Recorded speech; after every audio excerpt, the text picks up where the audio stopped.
আমরা যদি টিউনিশিয়ার দিকে যদি তাকাই, সেখানে কি গণঅভ্যুত্থান হলো, নির্বাচন। আরব স্প্রিং, আরব বসন্তের নাম আপনারা নিশ্চয়ই সবাই জানেন, আপনারা প্রত্যক্ষ করেছেন।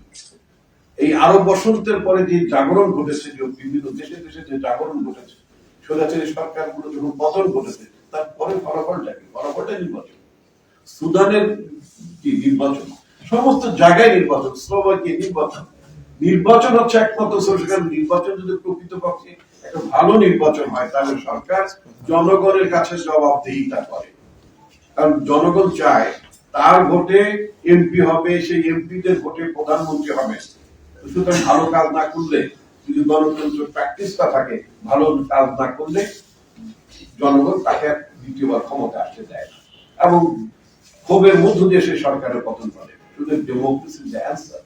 সারা পৃথিবীতে গণতন্ত্রের মধ্যে আপনি দেখবেন যে ব্রিটেনে থাকেন, আমাদের রূপম রাজ্য ব্রিটেনে থাকেন, আমি নিজেও মাঝে মধ্যে প্রশ্নকালে মাঝে মধ্যে একবার গিয়েছি, তো এবং পড়েছি, যাওয়ার থেকে বড় কথা যে পড়েছি, দেখেছি ওদের বিশ্ব সিস্টেমটা আমরা দেখার চেষ্টা করি। অতি সম্প্রতি কতগুলো প্রধানমন্ত্রী ব্রিটেনের পরিবর্তন হলো, ঋষি সুনাকের পরিবর্তন হলো, তারপরে আপনার লিজ ট্রুস পরিবর্তন হলো, তারপরে আপনার বরিস জনসনের পরিবর্তন। মাত্র কয়েক মাসের ব্যবধানে 3-4টা প্রধানমন্ত্রী বদলে গেল সেই দেশে। বিকজ গণতন্ত্র।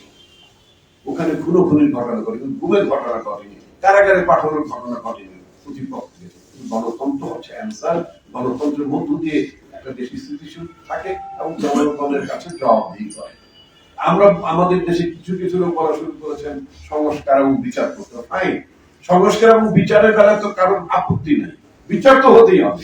শেখ হাসিনা এত মানুষ হত্যা করেছেন, তার সাঙ্গ পাঙ্গরে এত মানুষ হত্যা করেছেন। সারা বাংলাদেশের ওয়ার্ড পর্যায়ে আওয়ামী লীগের গুন্ডা বদমাশরা যেভাবে রাস্তায় দাপিয়ে অস্ত্র তুলে নিয়ে যেভাবে নিরীহ মানুষগুলোকে হত্যা করেছে, সে হত্যাকারীদের, সেই খুনিদেরকে তো আমরা নিঃসন্দেহে আমরা রাজনীতিতে পুনর্বাসন করতে দিতে পারি না, সেটা যার ব্যানারই হোক। বিএনপি তাদের গ্রহণ করবে, আমরা আগে বলছি। গতকালকে পার্টির প্রেসিডেন্টের মধ্য দিয়ে আমরা ঘোষণা দিয়েছি, পতিত স্বৈরাচারের কোনো যাবে না। যাদের রাজনৈতিক দণ্ডতা আছে, যাদের রাজনৈতিক আকাঙ্ক্ষা আছে নতুন দল বানাবার, হতেই পারে, নতুন দল বানানো, যে কোনো মানুষ নতুন দল বানাতে পারে। এটা হচ্ছে গণতন্ত্রের সৌন্দর্য। দেশে একাধিক দল থাকবে, একাধিক রাজনৈতিক ভিন্ন মত থাকবে, জনগণের কাছে যান। কিন্তু পতিত স্বৈরাচারের লোকজন নিয়ে দল বানাবেন, এই তালিবানি তো মানে বাংলাদেশ জনগণ কোনোভাবেই মেনে নেবে না। এটা খুবই লাউড এন্ড ক্লিয়ার। পতিত স্বৈরাচারের কোন সহযোগী, খুনিদের সহযোগী, তাদেরকে নিয়ে যদি কোন রাজনৈতিক দল যদি তাদেরকে ঢোকান, তাদের বিরুদ্ধে প্রতিরোধ করে তোলা হবে।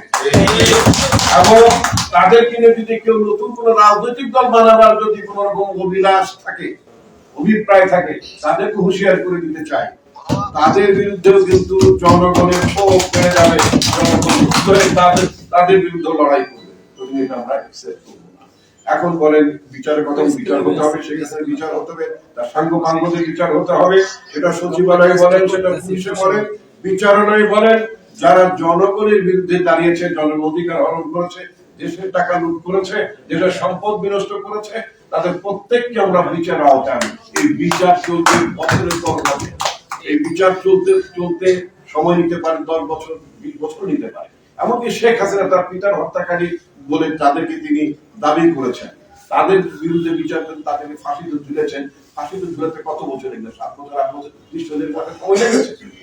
এখন কি শেখ হাসিনাকে ফাঁসিতে ঝুলানো পর্যন্ত, অথবা তার সাঙ্গ পাঙ্গদেরকে ফাঁসিতে ঝুলানো পর্যন্ত, অথবা তাদেরকে কারারুদ্ধ করার জন্য, রায়ের মাধ্যমে কারারুদ্ধ করার জন্য 8-10 বছর ধরে কি বাংলাদেশে অনির্বাচিত সরকার থাকবে? থাকে কখনো? কোন দেশে আছে এটা? সম্ভব না।